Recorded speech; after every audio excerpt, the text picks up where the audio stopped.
Marks తక్కువ వస్తున్నాయని tuition లో వేశాం, అయినా సరే చదవట్లేదంట. సిగ్గనిపించట్లేదా నీకు? హాల్లో టీవీ సౌండ్ డిస్టర్బ్ అవుతుందని డిస్సే పీకేశాను, అయినా మార్కులు తక్కువ వచ్చాయి. సిగ్గనిపించట్లేదా నీకు?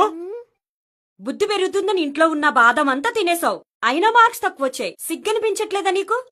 స్కూల్లో కాంపిటీషన్, ఎగ్జిబిషన్, యాక్టివిటీస్, ఈ activities, paper, pen, book, rubber, colour, ink అడిగినవన్నీ ఇప్పించాను, అయినా కానీ మార్కులు తక్కువ వచ్చాయంటే సిగ్గనిపించట్లేదా నీకు? సిగ్గు గురించి మీరిద్దరు మాట్లాడకూడదు. ట్యూషన్ ఫీజు 500 అయితే నాన్న దగ్గర 800 తీసుకుంటావు. అప్పుడు నీకు సిగ్గు అనిపించలేదా అమ్మా? అమ్మ టీవీ సీరియల్స్ చూస్తూ పని చేయడం లేదని టీవీ కనెక్షన్ తీసేసి నా కోసం తీసేసావని చెప్పావు. అప్పుడు నీకు సిగ్గు అనిపించలేదా నాన్న?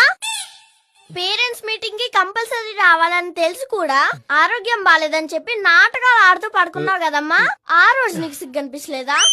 నాకు ట్యూషన్ కి లేట్ అవుతుందని తెలుసు కూడా పక్కింటి ఆంటీ అడగగానే పరిగెత్తుకుంటే వెళ్ళి దింపేసి వచ్చావు కదా, అప్పుడు నీకు సిగ్గు అనిపించలేదా నాన్న? నేను వెళ్ళి బండి తుడుచుకోవాలి. నాకు బట్టలు ఉతికేది ఉంది. ఏంటిద్దరు వెళ్ళిపోతున్నారు? ప్రోగ్రెస్ కార్డులో సైన్ చేసి వెళ్ళండి, అలాగే తీసుకెళ్తే నాకు సిగ్గులేదు అనుకుంటారు.